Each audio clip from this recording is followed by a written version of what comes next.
name's Dr. Traci Patterson, and I want to welcome you to the 2020 International Pain Foundation Summit.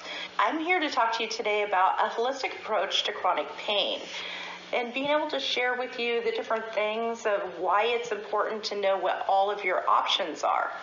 So the talk today, some of the goals that I want you to be able to take with you is, one, learning about holistic treatment options and what those are, the importance of being able to treat the whole person physically, mentally, emotionally, and even spiritually, addressing that fight and flight and the pain loop and what we call the coexisting conditions that can go with chronic pain, the importance of having an individualized treatment to meet your specific needs, and then finding hope in what we would call a seamlessly hopeless world of chronic pain. Now, as we jump in, let me take a few minutes to tell you who I am and why I'm so passionate about treating chronic pain patients and even advocating for CRPS and chronic pain. Again, my name is Dr. Traci Patterson, and first and foremost, the one thing that I really want you to hear is that I am a CRPS survivor. So some people look at that saying, what does that mean? Well, I was diagnosed with type 2 CRPS following a foot and ankle surgery that went awry. Unfortunately, that was just start of a very slippery slope. For 7 years, I did all the treatments that most of you have done and continue to do. I had a good pain management doctor. After getting the diagnosis and feeling like my head was spinning and not knowing what direction to go, I also went through all the treatments that most of you are currently going through, from years of physical therapy to medications, local blocks, regional blocks, lumbar sympathetic blocks. I even did 2 spinal cord stimulators and a battery change. And for me, I ended up on the wrong side of that, and they said it was a rare outcome. But unfortunately, my spinal cord stimulators caused my CRPS to spread all the way up to my shoulders. So I guess the phrase that I currently use and have used quite a bit is, I was just a hot mess. When they pulled out my last spinal cord stimulator, they basically said, we'll try and keep you comfortable and do the best that we can to manage this. But it wasn't working. My pain levels were off the chart. So I spent the next few years traveling the world to try and get my life back. Now, the good news to this is, this year, 2020, is actually my 7-year anniversary of being in long-term remission. And that means pain-free for 7 years. So let that just sink in for a minute, because everybody says that CRPS is this rare and curable disease, but I'm here in front of you right now to say there is the availability of different treatment options to help get you to those functional levels, to help drop the pain levels, and to help get many, many people into long-term remission. So just let that sink in as we're going through this talk. Now, for the people that know me, that have worked with me, other physicians and clinicians, they would say something else. Some of them would say that I'm an internationally renowned clinician, a hypnotherapist, a CRPS and chronic pain advocate, a speaker, an author, even a trailblazer. And I've had a couple people use the phrase, you're the canary in the coal mine, leading the way when it comes to holistic and alternative treatments for CRPS and chronic pain. But the bottom line is very simple. I am a person just like each and every one of you watching or listening to this today, just an individual like you. This year, I had the privilege to publish a book about my own personal journey with CRPS, and it's called Stepping Outside the Box, A Journey from Invisible Pain to Invincible Living. And I believe it's still free out there on Kindle for those people that have the ebooks. It's probably still free, so I would encourage you to get it. Now, what I do want to say about my book is it is not a technical medical book on CRPS. It wasn't written in that perspective, and it wasn't meant to be in that perspective. Instead, it's written from the patient standpoint, that patient viewpoint, because I wanted the patients, the family members, the caretakers to have a book that was an easy read, and that's what I hope that I accomplished. So let's start delving in a little bit into chronic pain. And the one thing I want to start with is what we call the incidence of chronic pain compared to other major conditions. So let's look at chronic pain. According to the Institute of Medicine from National Academies, we have approximately 100 million Americans living with some type of chronic pain, some form of chronic pain. So let that just sink in and resonate for a minute. That is a lot of people. As a matter of fact, it's approximately 1 out of every 4 or 1 out of every 5 Americans are dealing with some form of chronic pain. But then look at the other numbers that are typically thrown out there. For diabetes, coronary heart disease, and cancer are the next top major conditions in that order. But chronic pain outnumbers the total sum of diabetes, coronary heart disease, and cancer put together. But yet, how much are we hearing about chronic pain in the media, in the news, research that's being done? We're not. So that we need to be able to start flipping the script on that and having people spend time, their energy, research dollars, and finding viable treatment options that are actually going to help. So let's talk about how is chronic pain treated. When we look at traditional or conventional treatments, the reality is you're going to go see a pain management doctor, get your diagnosis. Once you have a diagnosis, the question is, how is that treated? For many people, it's rehabilitation, meaning physical or occupational therapy. Some people are put on medications, and that's going to be anti-inflammatory, antidepressants. Some physicians are using anti-seizure medication as a way of helping with that neuropathic pain. Other doctors are using muscle relaxants, and then we've got the pain medications or the opiates. Now, more and more doctors are reluctant to write the prescription for the opiates, and that's just a whole nother subject for another day.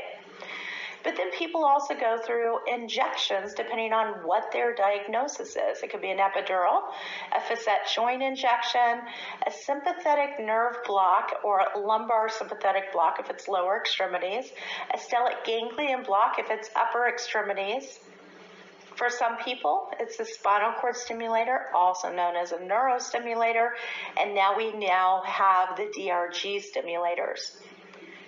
For some people, when all of that fails, they're doing nerve ambulations, cutting, cauterizing, freezing, etc., the nerve endings, to try and stop the signal. The problem is our nerves grow back. And then we even have people going to the point of pain pumps. Now, I'm not saying that any of these are wrong. As a matter of fact, if it gives you a quality of life and it helps you move forward, there's nothing wrong with these things.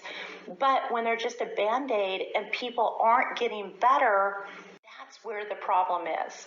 So let's look at the problems that we're dealing with as a whole when we're looking at the treatment of chronic pain in our traditional medicine setup the way we have it. The reality is most chronic pain patients are not getting relief from traditional treatments. As a matter of fact, if you talk to the majority of chronic pain patients, they're actually getting worse with conventional treatments that they're getting. So this is where we have to look at why is it not working?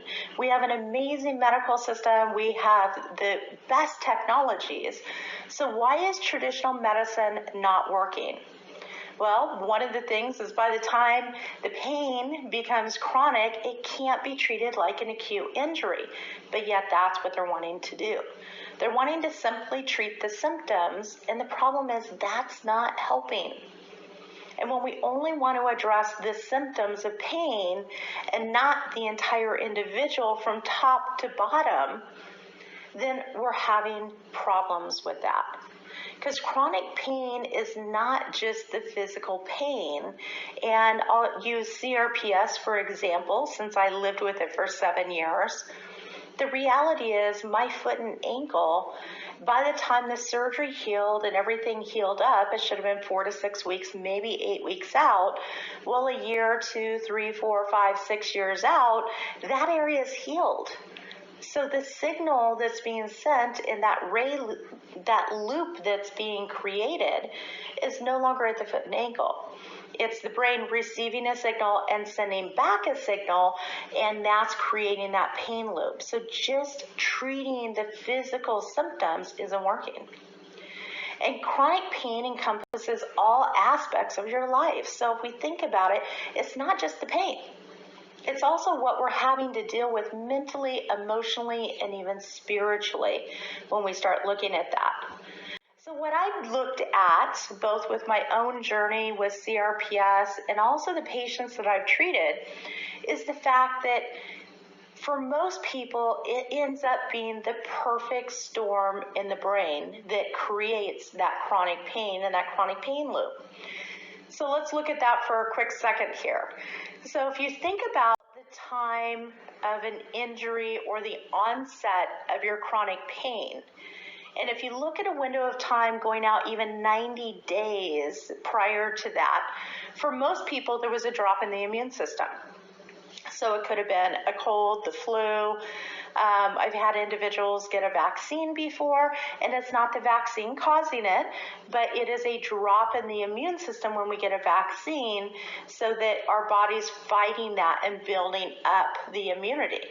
But when we have that drop, anything that will cause that drop in the immune system, and then we have an injury or a surgery and a ton of stress right around that time, it can create that perfect storm in the brain. Consider it like a glitch or a malfunction in your computer system.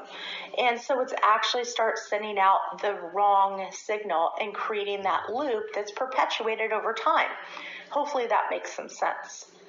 So what are the options, and why are you not hearing about complementary, integrative, or holistic treatment options from your physicians?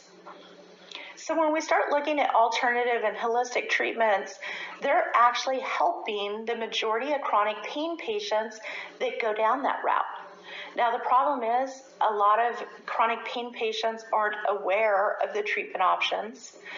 They are not covered by insurance typically, and it's for some people outside of their reach.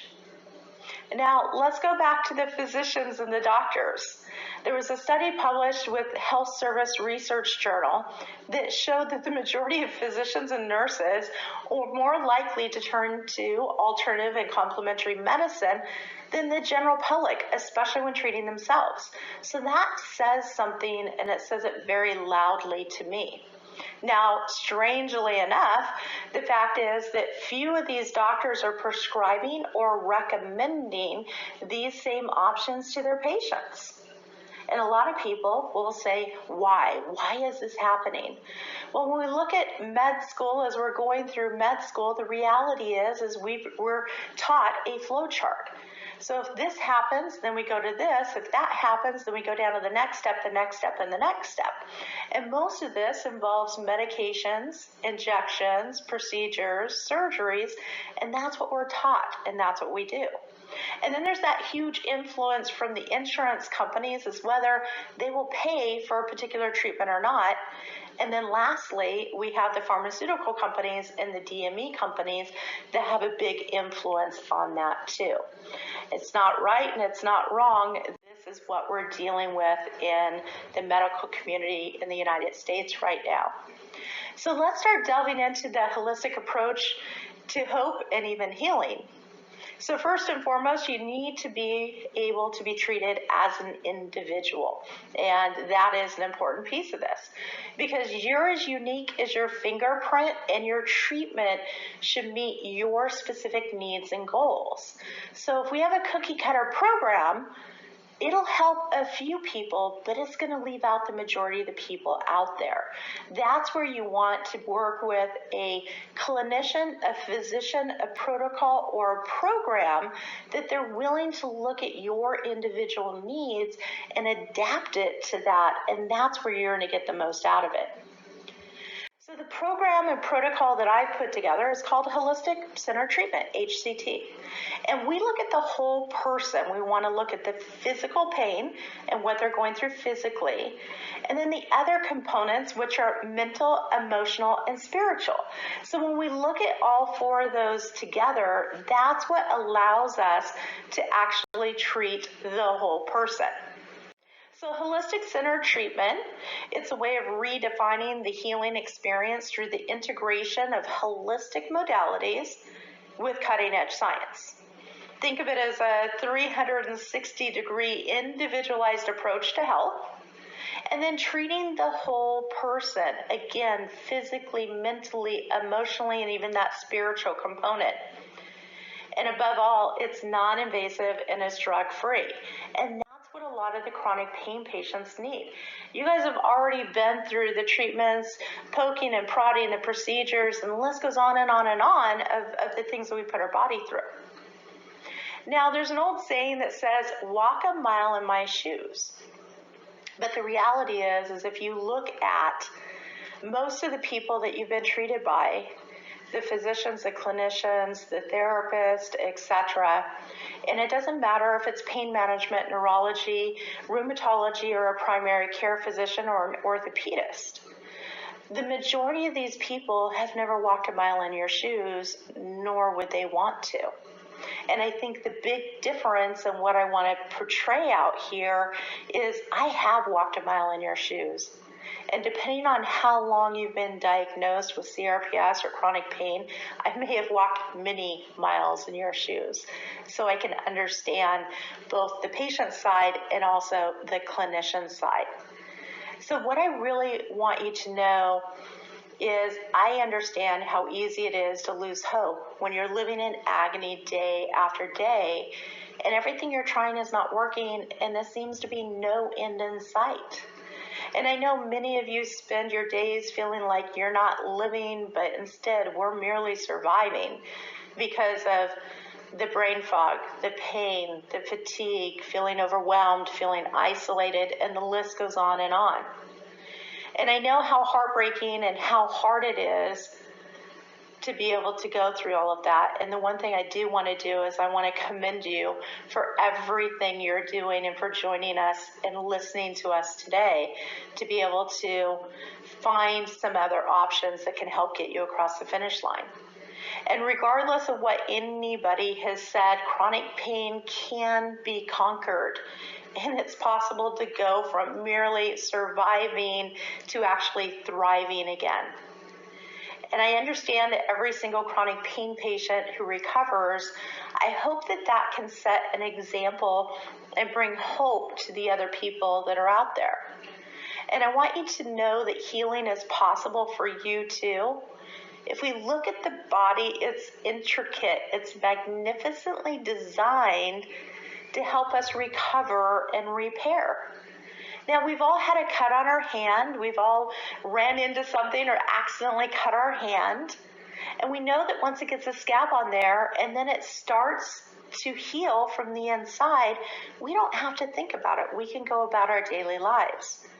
So what's so different about chronic pain? Our body is made to heal from the inside out. But sometimes it just needs that help. It needs that gentle nudge to be able to get things back into balance and in alignment. So what is holistic center treatment and why is it working? First and foremost, it's non-invasive and it's drug-free. And I want you to think of it as a blueprint that can be customized to meet your specific needs and your specific goals. So for example, I have worked with children as young as 7. I have worked with individuals in the field of construction. I have worked with physicians. I have worked with athletes. I have worked with people across the board. But when we can customize a blueprint, a protocol, or a program to meet your specific needs and your goals, that's what's going to give you that leg up and help you across that finish line. And above all else, it's a multimodality protocol based on the biology and the physiology of the body, and then tapping into that body's innate ability to heal. Think of it this way. If you have a jigsaw puzzle that you're trying to put together, you need all the pieces in the box when you put it out on the table to put it together.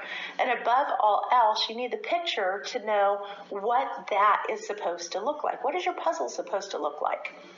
And we're doing the same thing, essentially making sure that you have all the pieces of your puzzle and then helping you to put those together through this multimodality protocol. So some of the things that it includes, some of the modalities that we're working with is neuroplasticity training, helping the brain to get out of that storm and start balancing things out. We use a laser that helps with decreasing nerves, pain, the neuropathic signals being sent out, decreasing inflammation, increasing blood flow, which is increasing healing, and we also have the ability to start breaking up scar tissue with that. We work with PEMF in a couple of different ways. That actually starts working down at the cellular level and helping that ionic charge in the cells so the cells can become healthy again. Then we use hypnotherapy, and a lot of people are afraid of that, but think of it as nothing more than a guided meditation. And how many of us have meditated out there? That guided meditation or hypnotherapy is an amazing way to get the brain and the body out of fight and flight, because our brain won't allow us to be in fight and flight and relaxed at the same time. Then we also use biofeedback and neurofeedback. We use some light sound therapy. And depending on what the specific needs are of each patient, we will also use some other modalities. So what I look at is the philosophy and the science and what we know. So the majority of chronic pain patients are in fight and flight. They're in that sympathetic overload state, which means that the parasympathetic and the sympathetic are no longer balanced, which means the autonomic part of your body is not functioning the way it should. And this can turn around and create what we call limbic system dysfunction. So think of it as that perfect storm in the brain that we were just talking about, where the wrong signals are being sent out and essentially creating or magnifying the pain where there shouldn't be any. And then a lot of people are dealing with the insomnia, or some people call it painsomnia. We're dealing with stress, anxiety, and depression, and some people are even dealing with PTSD secondary to their diagnosis because of the trauma they've gone through, the frustrations they've gone through with their diagnosis, the treatments, and the things that have come with it. And others have the coexisting conditions that keep piling up the longer their pain and their diagnosis is going on. So let's look at the limbic system. I've mentioned that a couple times. So the limbic system is an area in the brain that regulates the function of the parasympathetic and the sympathetic nervous system. That comes together making that autonomic system. Non-medical terms, think about everything that automatically happens in our body every single day. Our pulse, our blood pressure, our breathing, our emotional circumstances. So if we get a piece of dust in our eye, we don't have to think about blinking because our body knows to automatically do that. If we are running or walking, we don't have to think about breathing. We don't have to think about our heart beating. We don't have to think about any of this because our body does that automatically. And the limbic system is part of that. So the limbic system mediates all aspects of emotion, motivational functioning. So think about the desire for food, the feeling of anger, the feeling of fear, the feeling of pain, but then even that feeling of pleasure. So these are all things that the limbic system regulates in the body. The limbic system is a small part of the brain, and if we think of the brain, it is the most sophisticated computer on the planet. It controls every function in our body, and it has a file for everything that we've ever done, felt, seen, smelt, or experienced. So the amazing thing is that when we really understand the biology and the physiology of the body, then we can give it the tools that it needs to help with that innate ability to actually heal. And that's part of what we're doing. So we talked about the impact of long-term fight and flight just a tiny bit. So let's talk about that a little bit more. When we think about chronic pain, whether it's CRPS, fibro, lupus, a number of other conditions, the longer it goes on, a lot of people will say, you know what, my eyesight's getting worse. I'm starting to have stomach issues, and I was just diagnosed with gastroparesis. I'm having heartburn all the time. I'm having other issues that are creeping up, and I don't understand why. Well, the longer our body is in fight and flight or that sympathetic overload, you're going to notice other problems starting to happen because the body is meant to be balanced. It's meant to be in homeostasis. So when it isn't, then it can start affecting other areas in our body, essentially causing dysfunction or other diagnosis or disease in the body. And that's what happens. So what's the ultimate plan? The ultimate plan is, first, get your body out of fight and flight to stop that sympathetic overload. And in turn, that's going to balance your autonomic system. And that's a huge piece of this. Then we can work on breaking the pain loop, increasing restorative sleep, because that's when our body's going to heal. And then addressing, reducing, and controlling stress, anxiety, depression, and for those people who have PTSD, even being able to do that. So that's what we want to look at and do as a whole with our protocol. So let me share with you a couple of patients that I've treated. We'll call them case studies. One of which was a 14-year-old that I treated in 2017 who had type 2 CRPS.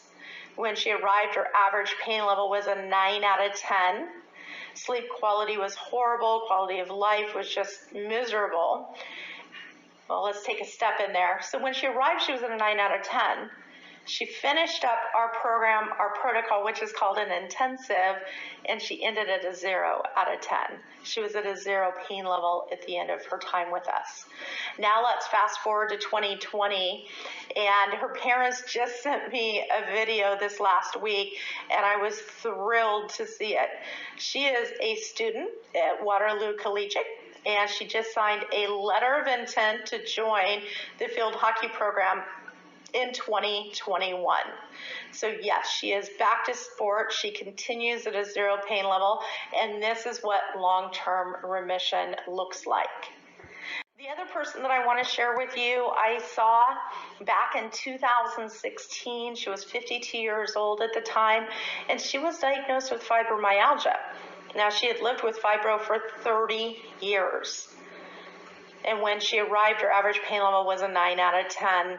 Her quality of life, she put at a 1 out of 10 because she couldn't go to the store for more than 15 to 20 minutes by herself. Her father was a pastor and she couldn't even attend church. She was unable to travel. She was fortunate to be able to work from home, but her quality of life wasn't there. So again, she started her treatment with me, the protocol, at a 9 out of 10 on the pain scale.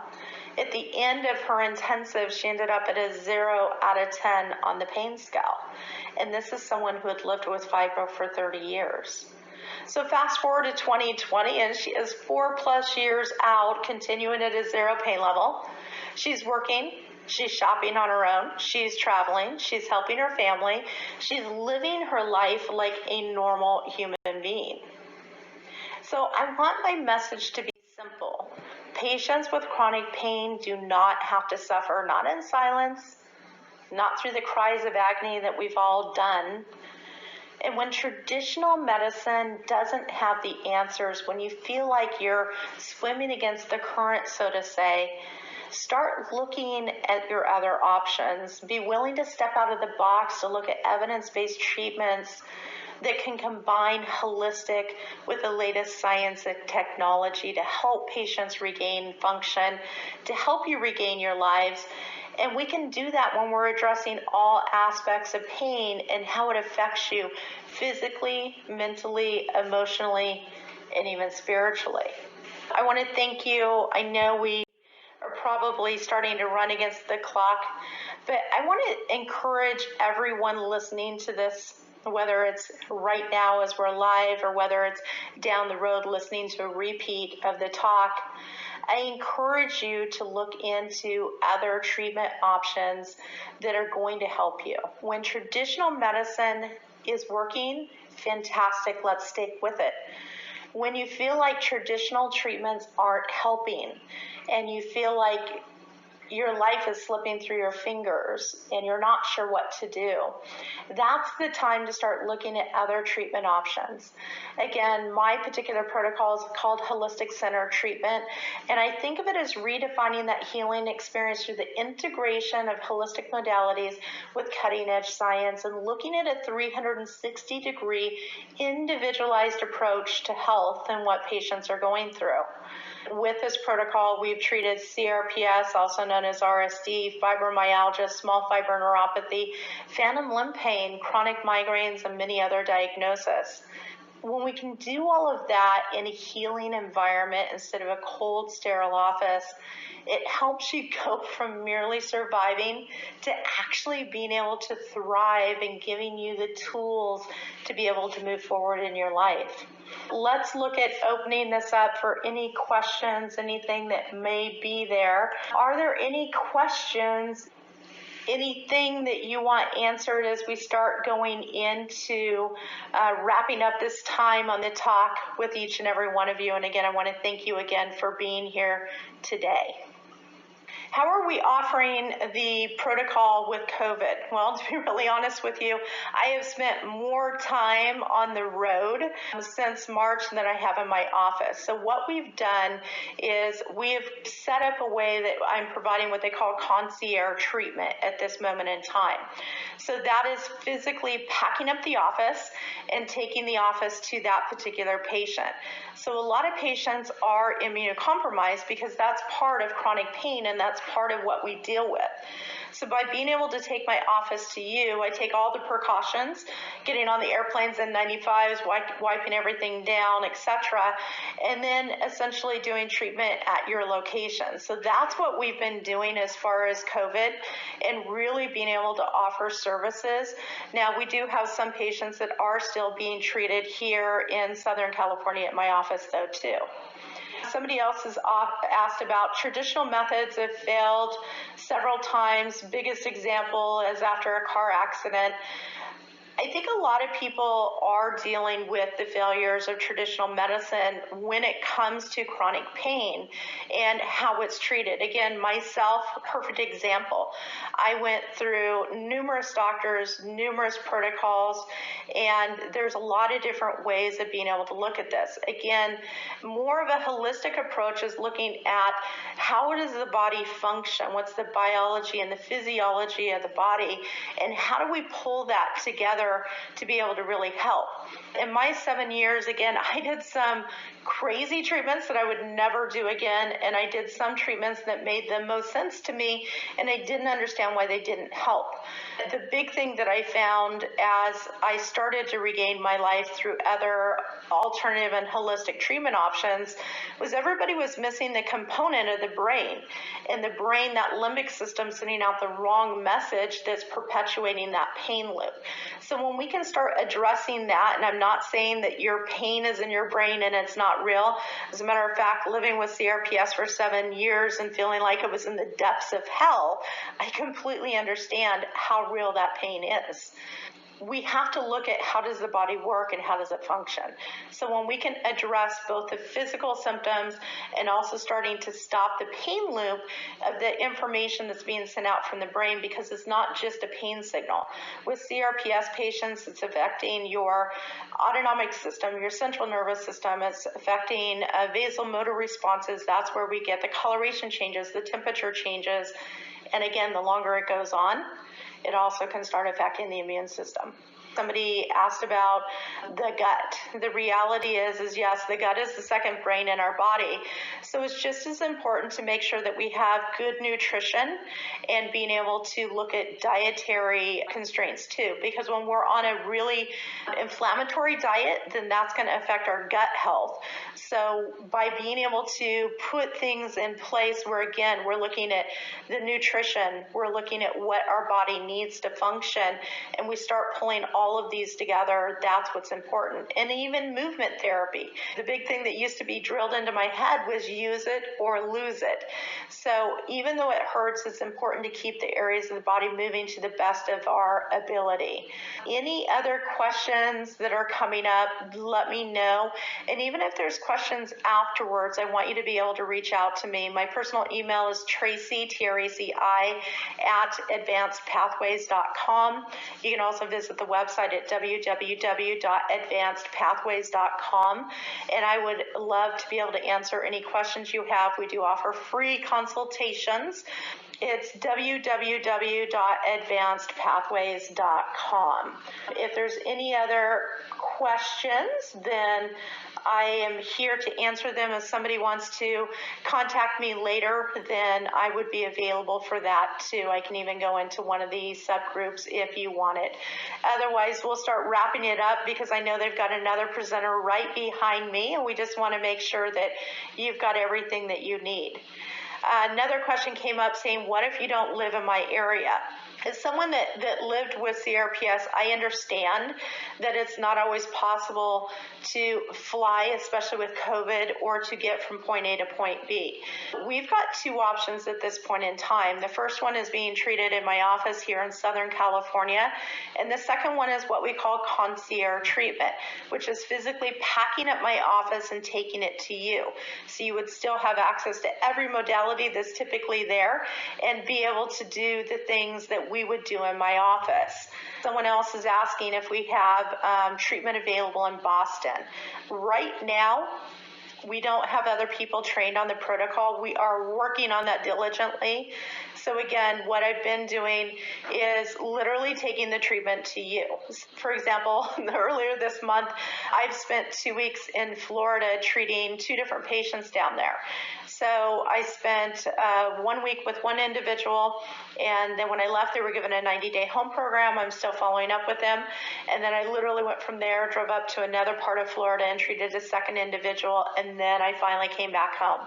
There are definitely treatment options available. I know most people aren't used to concierge treatment or what that means, but think about what the doctors used to do many years ago. They actually did house calls and they brought treatment to the patients. And I think that when we can start doing that and opening up the doors for the chronic pain community, in addition to bringing more advocacy and more research, then all of a sudden it helps us to really make a bigger difference.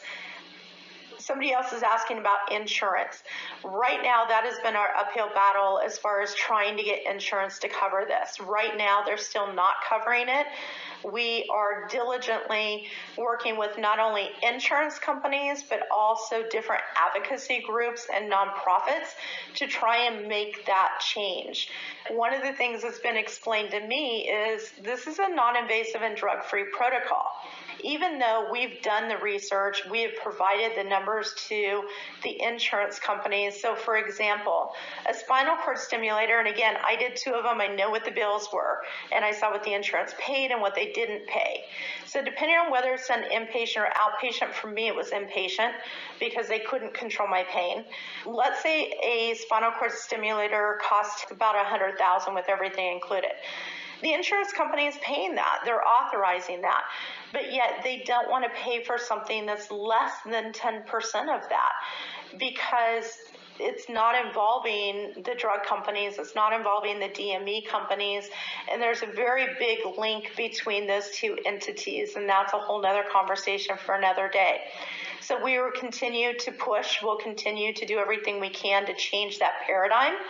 But in the meantime, that's what we're stuck with. I've had individuals that have used 401ks. I've had individuals that did some fundraisers. I've had other individuals where families helped to pay for their treatment. So I understand how frustrating it can be as far as the availability of holistic treatments, especially for the chronic pain community when we really need them. We have about 2 minutes left before we need to take off from this and allow the next speaker to come on. So any other questions that might be there? Somebody's asking about, as an advocate, how do we change this with the insurance companies? We need to, one, address it with the insurance companies. The more the insurance companies are hearing from patients that are dealing with this, the more they're going to be willing to look at change. We need to look at state legislation. We need to look at federal legislation. But a lot of it comes down to dollars and cents with the insurance companies, because I've shown insurance company after insurance company the cost savings of going on a holistic route versus traditional, and it's still an uphill battle. So this is where we do need to advocate both at the insurance companies, the local level, the state level, and even the federal level. So the more we do that, the easier it's going to be to start enacting the change that we really need. Somebody's talking about holistic doctors typically don't go through the insurance companies. Well, they're right, but for example, for myself, we've been levying the insurance companies to try and get them to provide the coverage for the patients, because that's actually, for myself, going to open it up to more people. And my attitude as someone who lived with CRPS for 7 years is these treatment options need to be available to each and every person, both in the United States and across the world. And we need better advocacy, which the International Pain Foundation is doing a fantastic job with. But each and every one of us needs to have our voice heard on what we need and what's going to help us the most. So we need to keep advocating. We need to make noise, because that's what's going to allow us to be heard, is so that we can start getting the attention that everybody else is getting. Like when we start talking about cancer and coronary heart disease and diabetes, there's a lot of focus on that, but yet we don't have as much focus in our, the chronic pain community, and that's where we want to change it. So we have about 1 minute left before we've got to jump off of here. Again, I want to thank everybody for joining me. If you have any questions about holistic treatment for CRPS, chronic pain, etc., please contact me. The office number is 714-717-6633. And again, you can also visit the website. Thank you so much. I wish you all a low pain day. Thank you.